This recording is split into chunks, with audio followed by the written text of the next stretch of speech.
Hi everyone and welcome back to episode number 5 of my Munros series. Today we are going up Mhaim, and this one was me and 10 of my other mates. This is the biggest squad we've had, and I don't think we'll ever be going up with that many people because half of them were just complaining most of the time because they had sore legs, so I don't think they'll be back. But Mhaim is mostly an 8-kilometre walk in before you start the steep incline, and it typically takes around 6 to 7 hours to complete this walk. Here is the 3D video of the walk. As you can see, it's very flat up until the bottom of the Munro where it spikes up, and we went through the bog instead of taking the long path, and then that was one of the worst decisions we made because that bog was wet and our feet were soaking after it, and that hill we went up was steep. We definitely should have just stuck to the path. But the total distance is 14.7 miles and it took us a total of 7 hours and 15 minutes. The start location for this one is the Linn of Dee car park. Well, the car park was shut, so there was this grassy land that was used as a temporary car park. But once you parked your cars, you head out the car park and you come over to the bridge where there's just river and a few rapids, and then you head up through the forest.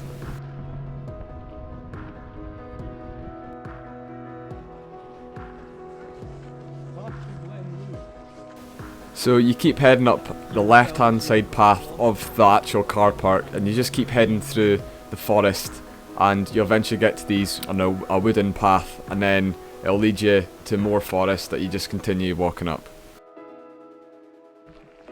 It did start raining slightly, but it only lasted like 20 minutes and it wasn't that bad.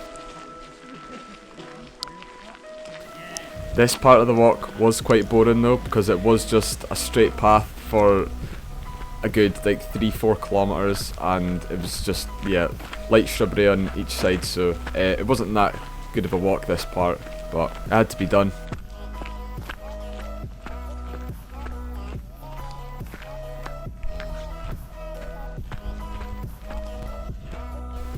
As you can see in front, one of my mates who came drastically unprepared, didn't have any food, he had to borrow water off someone, and yeah, he was absolutely freezing at the top.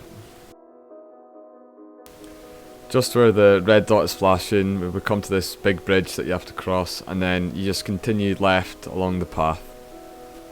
And it took us half an hour to get here.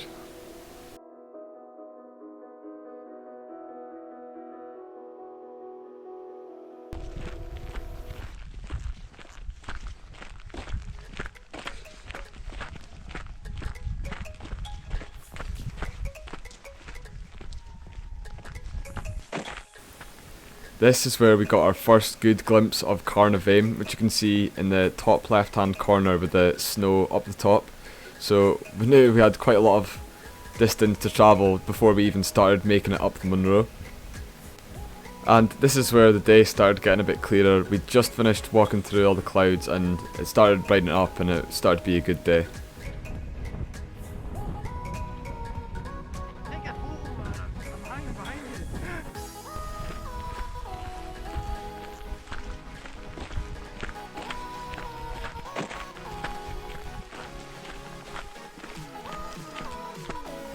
When you keep heading along the path, you'll just go through this little forest where there's this abandoned house on the right hand side.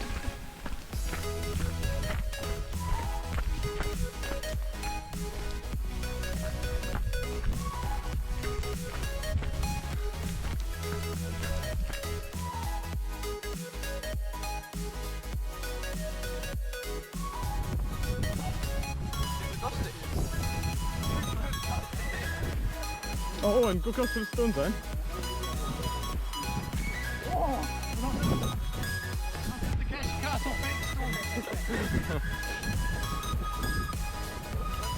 Once you cross over that small stream, you'll keep heading up and you'll get to a wooden bridge that you'll need to cross over the river.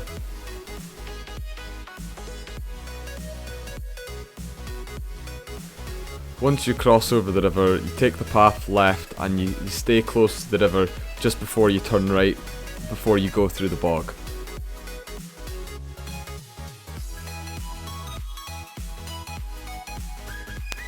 This bog was quite bad. It did have a path going through, but the path was just covered in the bog. You were constantly just having to jump over, but even the bits that you were just walking on, a lot of that would just sink into the water, so yeah, you had to be careful you just didn't get your feet and your socks wet. When you're going over the bog, you'll see a path in the distance, and you just need to aim for that to get over.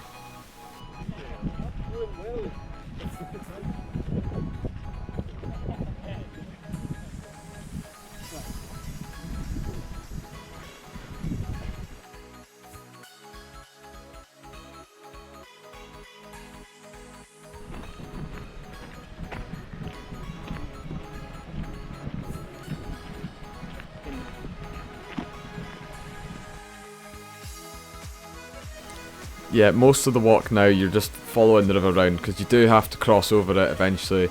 There is some points that you could potentially cross it, but you'll see later on in the video some bits are quite hard, or if you just keep walking up the path you'll see a bridge and then you can cross the river at the bridge.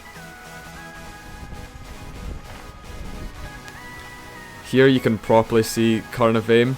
The left side is the first ridge you come to, but you need to, once you've reached the top of the first ridge, you need to keep on going so you get to the actual peak of the mountain.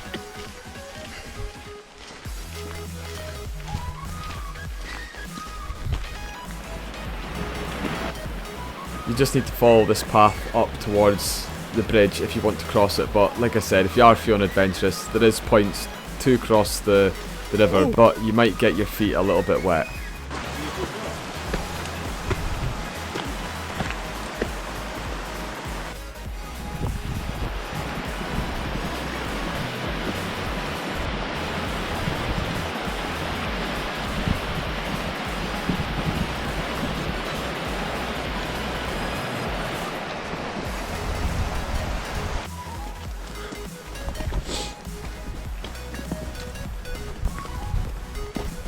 Eventually, once you keep following the path up, you will get to a little stream that you have to cross, but then you just continue up the path towards the bridge.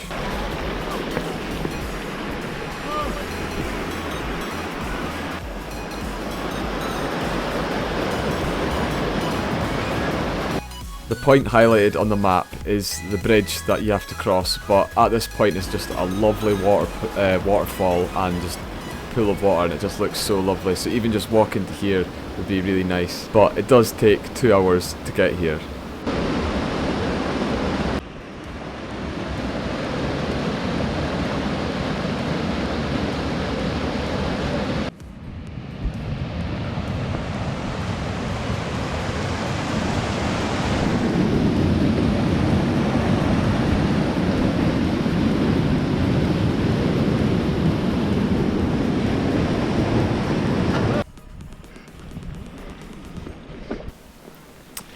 Just up here is where we sat and had lunch for 20 minutes. There was loads of rocks just to sit on, so yeah, it was perfect just before we started this big hike up the hill.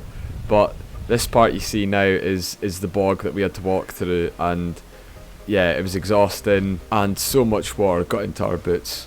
So yeah, I definitely recommend taking the path round. It is a little bit longer, but it's definitely worth taking the path rather than go up the steep bog.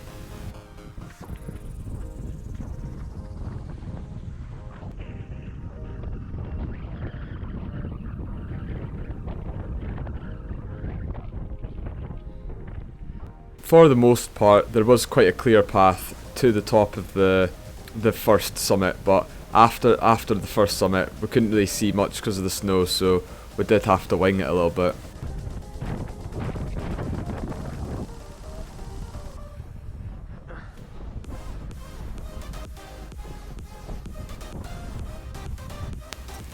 When I was walking up, I had pulled a muscle in the back of my right leg, and it was starting to get really sore, but it wasn't anything bad at this point.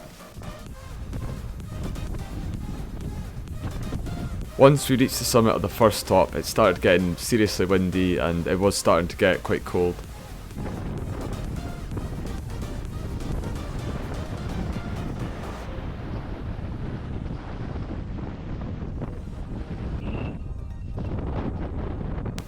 So we eventually reached the summit of Carn after 3 hours and 23 minutes. The weather was still quite bad as it was still really cloudy, but you still had a good view of some of the other Munros nearby. Carn is quite small compared to some of the Munros that you'll see just now. There's Breirich and Ben McDwee that you can see in the background, and it does make Carn look really small.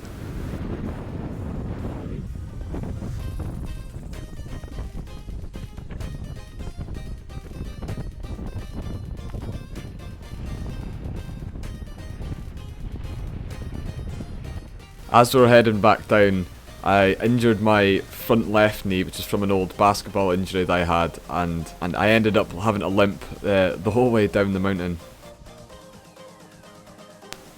I have started a daily stretch routine which incorporates stretches for my knee and my hips, so hopefully over time it'll increase the flexibility in them and start to prevent some injuries when I'm out walking.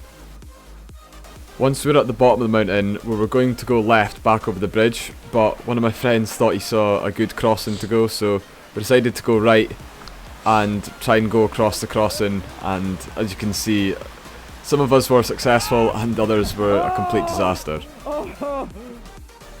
The red dot is indicating whereabouts we crossed the river. I went first to cross the river and thankfully I didn't get my feet wet at all, but the same can't be said for most of my mates.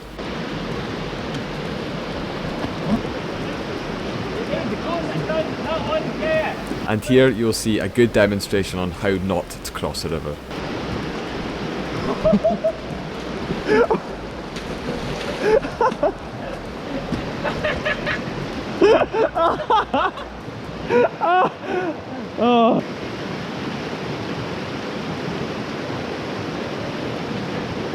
You want to jump, put one foot on that, then just put your foot on there. You want to go that? Yeah. It's pretty deep, yeah. Nice. Ooh. Nice, Matt. Go on, Matt.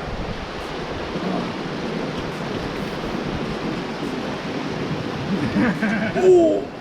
Nice, Matt. Salmon. Salmon. Oh, Jack. Elegant. Oh. Look at me. I know. I keep going. No, he's just coming up. After we crossed the river, we just continued on the path that we took on the way here. At this point, both my legs were really hurting just now. The back of my right leg and my knee on the front of my left leg, and I was proper trying to limp to get back to the cars. When we got to the bog, we decided to take a right this time instead of going left back the way we came, and we ended up getting to this fallen down tree that we just used as a bridge to cross. Good job, lad. Nice catch. That's what I'm saying.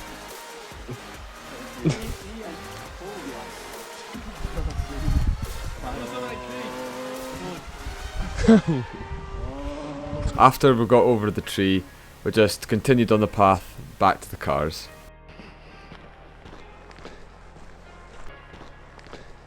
Oh mate, if Keir didn't jump in already, I'd be straight in there, honest. I know, I was. So Keir shot ahead with the group in front. I was straggling behind with my sore legs, and he decided to do his cold water exposure, and quite frankly I'm so happy he did, because I did not want to do it that day.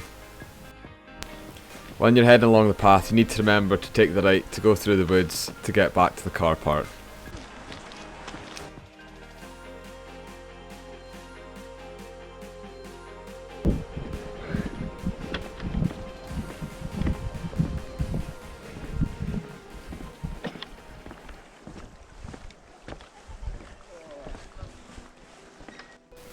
So we finally got back to the car park after 6 hours and 50 minutes of walking. And it was honestly such a relief just to get back to them cars. Right, now time for some stats. Carn was my 10th Munro that I've completed, and it is the 95th tallest Munro in Scotland. The total distance covered was 23.7 kilometres, and with an incline of 19.7 degrees for the mountain.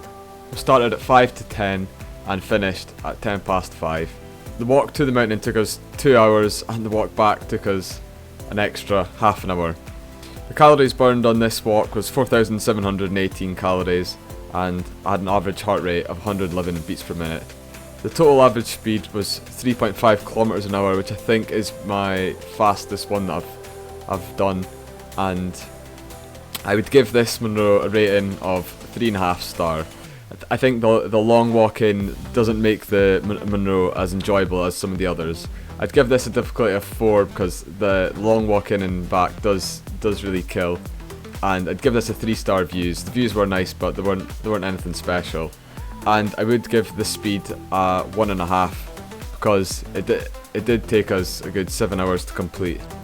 Thanks for watching the video, and could you please consider subscribing because it does help out my channel a lot. Thank you. If you enjoyed the video, be sure to give it a thumbs up because I'd really appreciate it, and consider subscribing if you want to see more videos like this. See you in the next one.